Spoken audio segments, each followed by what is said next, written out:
Hola, ¿qué tal? Con este video vamos a terminar el estudio de las ecuaciones de orden superior y vamos a ver un nuevo método para resolver las ecuaciones no homogéneas, que es el método de la variación de parámetros. Vamos a ver entonces en qué consiste.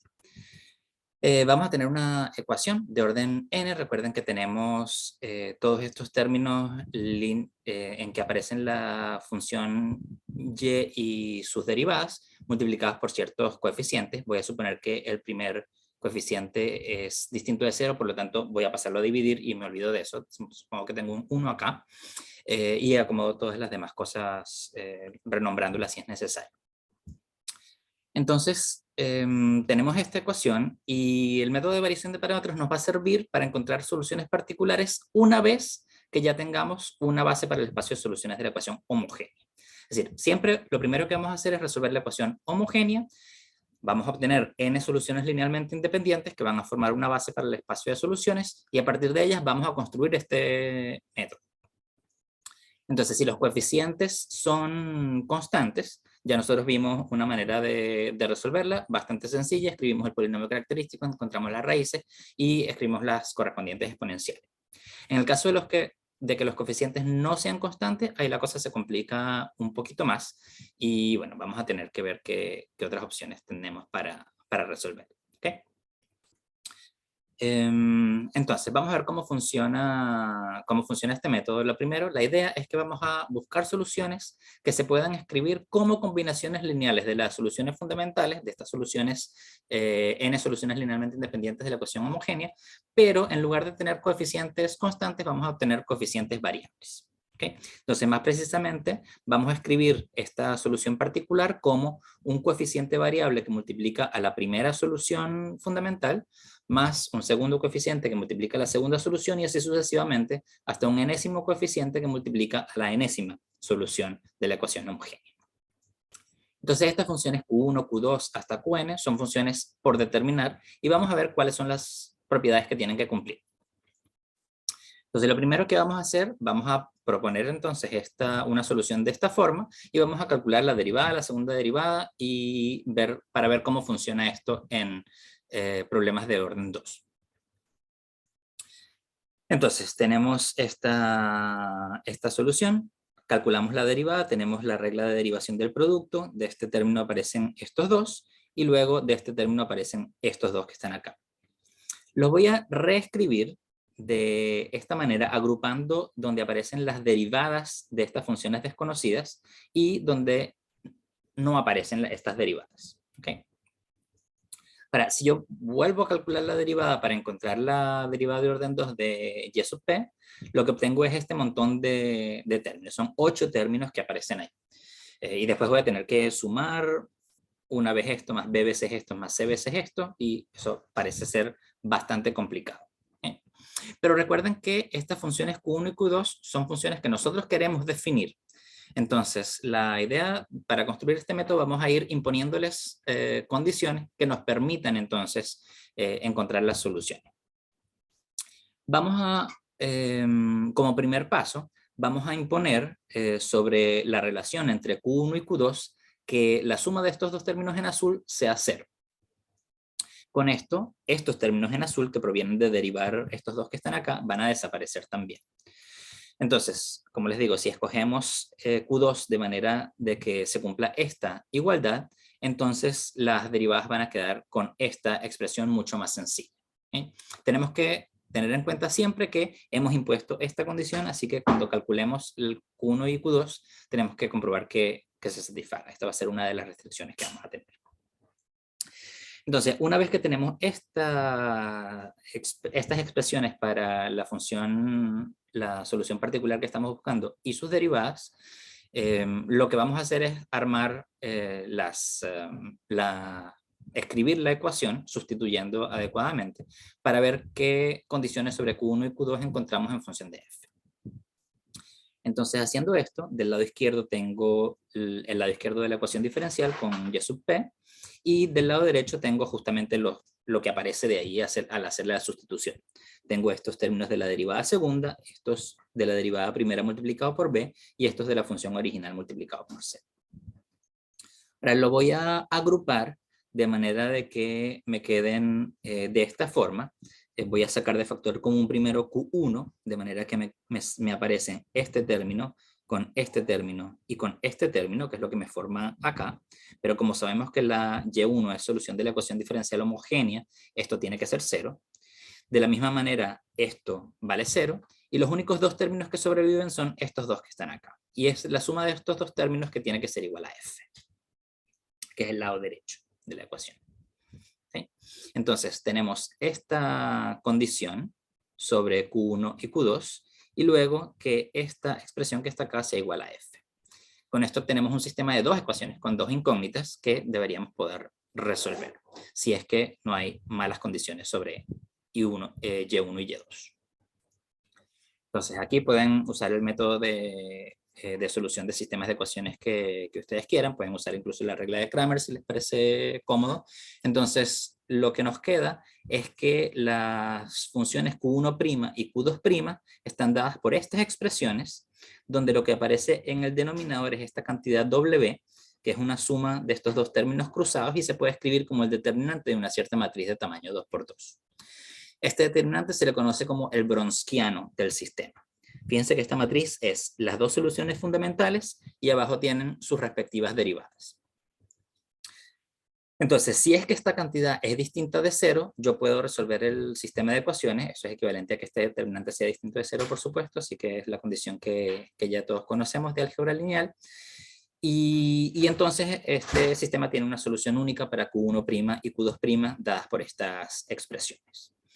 Entonces, lo que nos gustaría saber efectivamente es una garantía de que el Wronskiano efectivamente sea distinto de 0. Vamos a ver eso entonces. El Wronskiano siempre es distinto de 0 cuando está formado de esta manera con las soluciones fundamentales de una ecuación diferencial homogénea. Y vamos a ver por qué. Vamos a ver, suponer que no. Supongamos que en algún punto el Wronskiano es igual a 0. Entonces lo que vamos a hacer es que vamos a construir esta función z, que es bien parecida a la expresión del Wronskiano, pero aquí estoy dejando variables esta función y esta función que está acá, que la escribí al revés. ¿Okay? Tenemos este término y este término que está aquí. Esto lo escribí con los signos al revés, pero da lo mismo porque es igual a 0. Entonces, ¿qué pasa con esa función? Cuando yo la evalúo bueno, esta función es combinación lineal. Fíjense que esto es una constante y esto es otra constante. Es combinación lineal de Y1 y Y2, que son soluciones de la ecuación homogénea. Y todas las combinaciones lineales de la ecuación homogénea también son soluciones. Por lo tanto, esta z también es una solución de la ecuación homogénea. Ahora, ¿qué condiciones iniciales satisface la función z? Bueno, si yo evalúo la z en x0, aquí me queda x0 y aquí me queda x0, y lo que tengo es exactamente la expresión de arriba que me da igual a 0, así que z de x0 es 0. Y cuando yo calculo la derivada de z en x, esto me queda esta constante multiplicada por y2' y esta constante multiplicada por y1', y cuando lo evalúo en x0 me quedan justamente el mismo término en los dos lados, pero con signo distinto, así que se cancela y da exactamente 0 también. Entonces, tengo una solución de la ecuación diferencial homogénea que tiene condición inicial 0 y condición inicial para la velocidad igual 0. Con lo cual, la función tiene que ser por unicidad de solución la función idénticamente 0. Entonces, esto tiene que ser idénticamente 0 y por lo tanto, esta función z tiene que ser igual a 0, y esto nos dice que las funciones y1 y y2 se pueden escribir, el 0, perdón, se puede escribir como combinación lineal de y1 y y2, lo que quiere decir que la y1 y la y2 no son linealmente independientes, contradiciendo el hecho de que eran soluciones de la ecuación diferencial, eran soluciones fundamentales de la ecuación diferencial homogénea. ¿Okay? Entonces, les digo, esto contradice la independencia lineal de y1 y y2 y por lo tanto es una contradicción.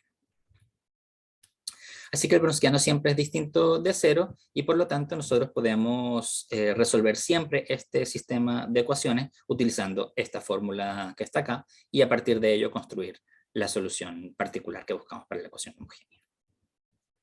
Entonces vamos a hacer un ejemplo. Y aquí voy a pasar a la pizarra. Tenemos y segunda más y igual tangente de x. Fíjense que aquí en el lado derecho tenemos tangente, que es una función que no puedo manejar con el método de los coeficientes indeterminados que estudiamos antes. ¿Sí?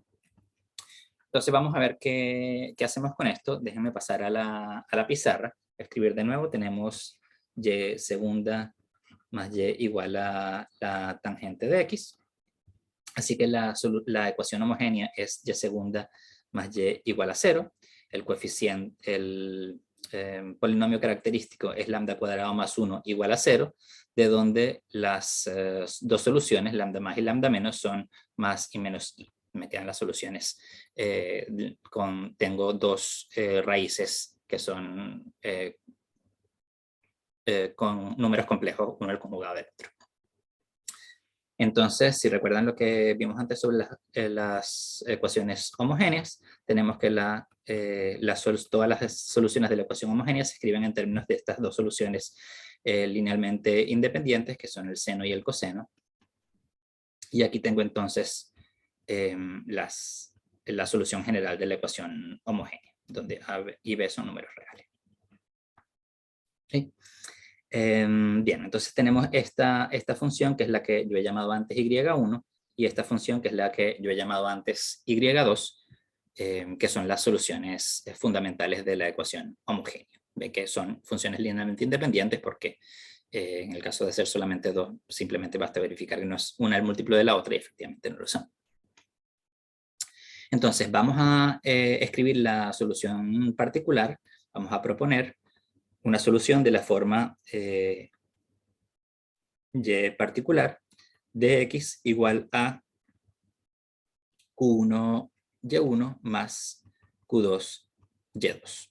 En otras palabras, voy a tener, para ser más precisos, q1 de x multiplicado por el seno de x más q2 de x multiplicado por el coseno de x.